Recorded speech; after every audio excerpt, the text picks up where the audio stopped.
There are multiple reasons why OnlyFans is so addictive and hard to quit. The first reason is the most obvious one, the presence of sexual content.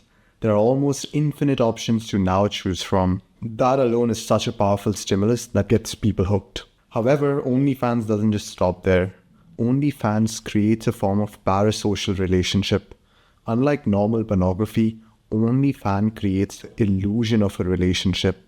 Your name is used, messages feel private, the creator flirts, compliments, remembers details, and your brain doesn't fully distinguish between real intimacy and simulated intimacy. Emotionally, it feels like someone desires me, I matter.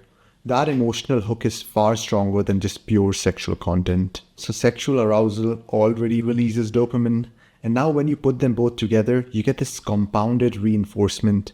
You are not just chasing an orgasm, you are chasing relief from loneliness, escape from stress, and a temporary boost in self-image. Lastly, there is the sunk cost trap. Once you've spent money, time, or emotional energy, your brain resists quitting because it hates wasting investments. So it says, I have already paid, might as well keep going. This keeps people stuck even when they no longer enjoy it and they know just how damaging it really is to their life. In this video, I'm going to break down how to overcome each of these traps and finally quit this addiction. So let's get right into it.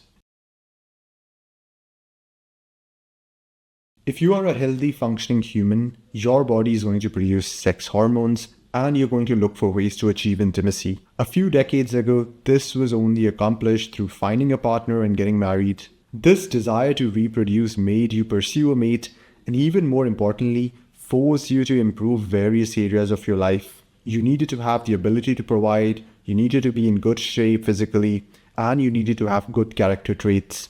However, this desire to reproduce has been hijacked by pornography because of the fact that there is little to no barrier of entry. It is always just a few clicks away, and you don't really have to attract the person in the screen because they are just paid actors. In this section, I'm going to discuss with you the two most important tools when it comes to regulating sexual arousal and being able to handle it in a healthy way. The first tool is dietary interventions.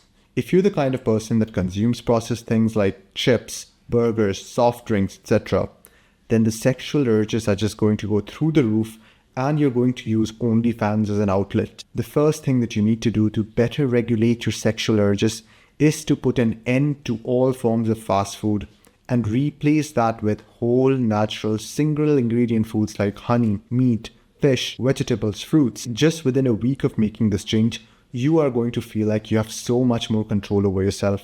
The reason is that fast food highly stimulates the same reward centers of the brain that porn does.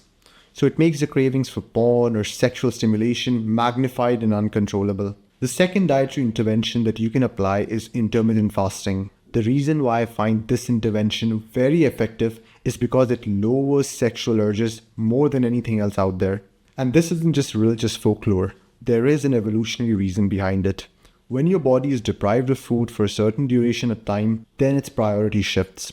It no longer prioritizes reproduction, but rather prioritizes resource acquisition. So when people fast consistently, they notice a massive drop in sexual urges and an uplift in their ability to focus and self-control. There are various forms of fasting-based approaches that you can follow. There's no one size that fits all.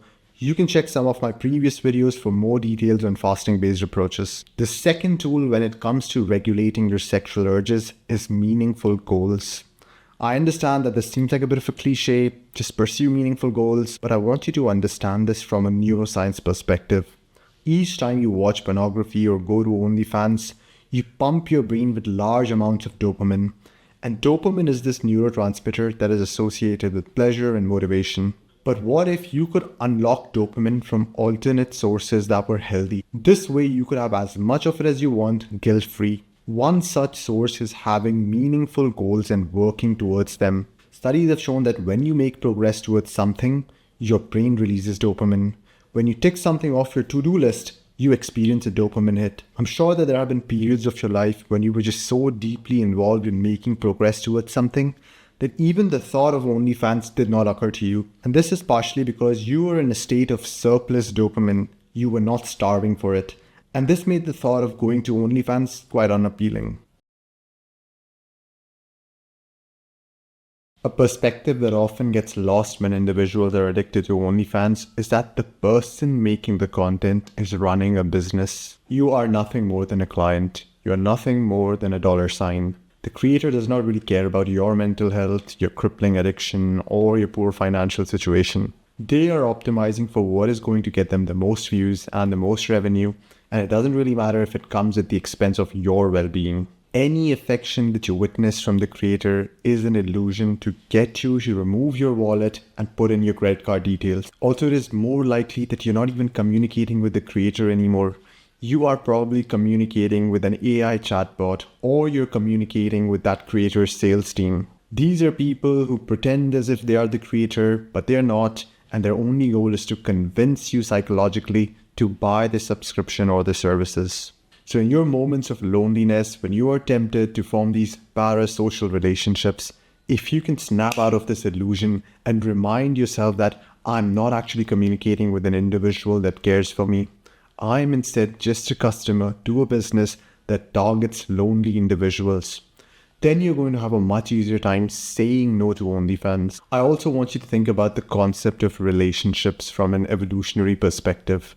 A couple of decades ago, in order for you to become part of a romantic relationship with your spouse, you had to develop various traits. You probably had to have good communication skills. You probably had to have a decent job. You needed to be ambitious. You needed to be in good physical shape. And you needed to be a person of good character who was empathetic. However, OnlyFans allows you to skip out all of that. You no longer need to develop these vital attributes. So in some sense, you are not fulfilling your potential by taking the shortcut and forming these parasocial relationships on OnlyFans, where the creators are just being paid to like you, no matter how unaccomplished or hollow you actually are. The third psychological trap that keeps people chained to OnlyFans is something called the sunk cost fallacy. This is a cognitive bias where your brain convinces you to continue a behavior simply because you have already invested in it. The investment could be money, time, emotional energy, or even identity. Once you've spent hundreds or thousands of dollars, countless hours scrolling, and months or years emotionally attached to creators, your mind says, I have come this far. Quitting now would mean that all of that was for nothing. So instead of cutting your losses, you actually double down. The brutal truth is this: the money is already gone, whether you quit or not. Continuing does not recover it. It only increases the losses. But the addiction distorts your thinking and makes quitting feel like a failure, even though quitting is actually the only winning move that is left. This trap becomes even stronger when you have bought long-term subscriptions, paid for custom content, or built a history with the creator. Your brain starts treating the past investment as something that needs to be protected, even if it is the thing that is actively destroying your future. Here's the mental reframe that breaks this trap. The past cost is irrelevant. The only thing that matters is the future cost. Ask yourself this one question: if I had spent $0 so far, would I start OnlyFans again today? If the answer is no, then continuing makes no logical sense whatsoever. Another powerful shift is realizing that quitting does not make the past meaningless. It actually gives it more meaning. The money you have lost becomes a lesson, not a life sentence. The time you have wasted becomes the reason you never waste time again. From an identity perspective, staying trapped because of sunk costs reinforces the behavior of someone who just avoids short-term pain at the expense of long-term freedom. Quitting, on the other hand, is an identity upgrade. It is the moment you decide that I don't let my past mistakes determine my future behavior. The moment you stop seeing quitting as losing what you have paid for and start seeing it as refusing to pay anymore, the emotional grip of OnlyFans weakens dramatically. At that point, you're no longer fighting urges. You're making rational decisions to protect your future self.